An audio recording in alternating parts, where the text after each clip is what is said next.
instruction du président de la République française Macron, qui lui a fait savoir, et hier il a dit explicitement, après le sommet de l'OTAN, qu'il faut que les voix qui suscitent, portent, divulguent ce qu'il appelle le sentiment anti-français dans les pays francophones d'Afrique se taisent. Le président français demande à nos chefs d'État africains francophones de fermer nos bouches. Parce que, selon lui, nous cultivons un sentiment anti-français. Mais vous savez très bien que c'est faux.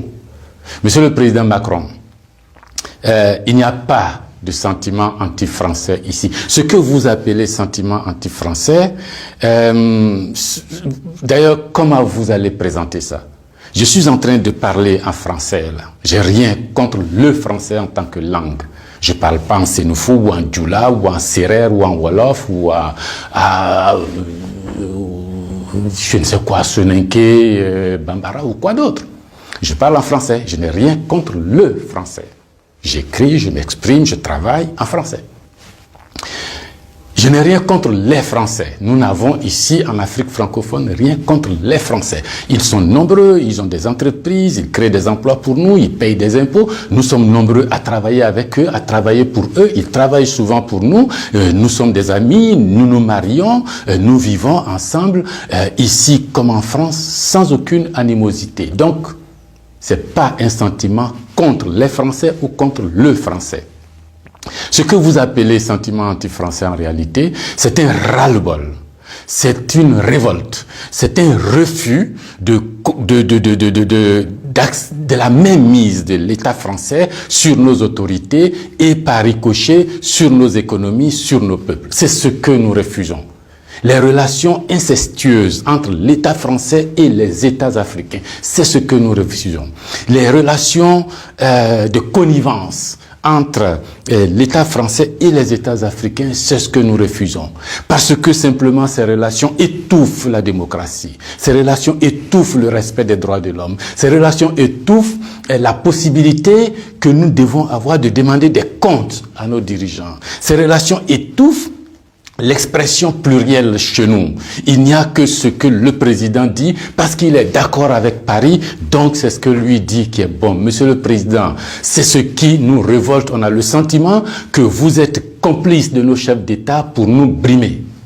On a le sentiment que les droits de l'homme que vous faites respecter en France, les libertés individuelles que vous faites respecter en France, la Déclaration universelle des droits en France, déclaré là-bas par vos ancêtres, Monsieur le Président, on a l'impression que vous considérez que nous, en Afrique, on n'a pas droit à cela. Nous, en Afrique, on n'est pas digne de cela. Nous, en Afrique, on n'est pas suffisamment humain pour avoir les droits humains. C'est ce qui révolte cette jeunesse-là. La conséquence, vous voyez chaque jour de nombreux jeunes essayant d'aller là où les droits sont respectés, là où les libertés sont respectées, et là où on a le sentiment qu'ils sont des hommes. C'est ce qu'il faut changer, Monsieur le Président. C'est ce qu'il faut changer. Vous pouvez parler 1000 fois à nos chefs d'État, vous pouvez leur donner des instructions 1000 fois, mais ça ne changera rien dans la tête des populations africaines ici, dans l'esprit des populations africaines ici. L'idée est que nous voulons redevenir des hommes libres. Nos ancêtres ont été vendus comme des marchandises par vos ancêtres.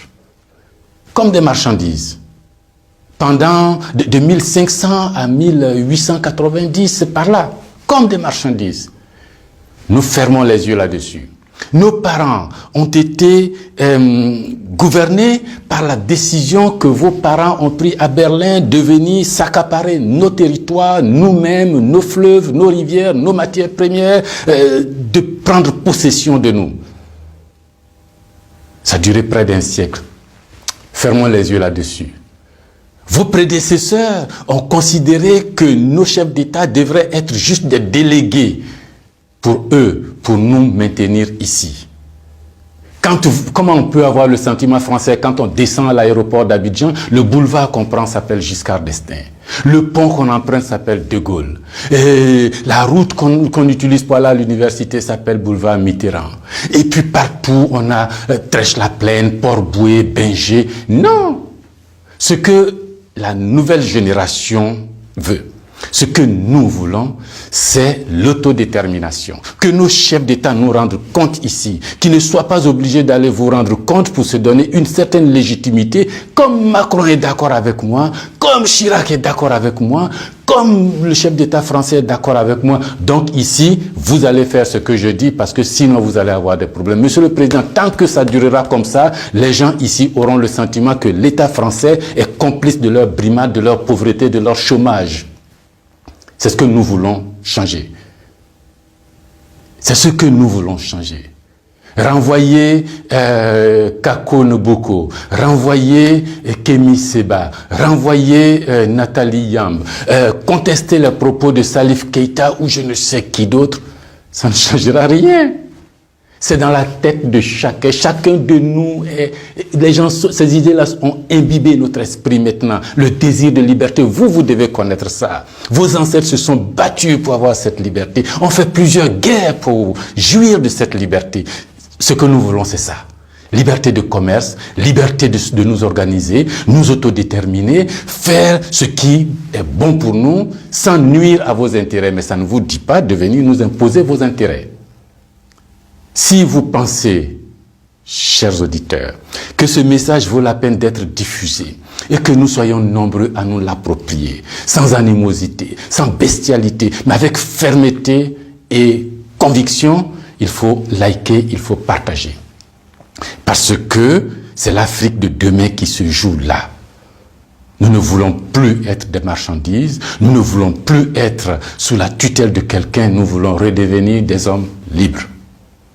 Merci.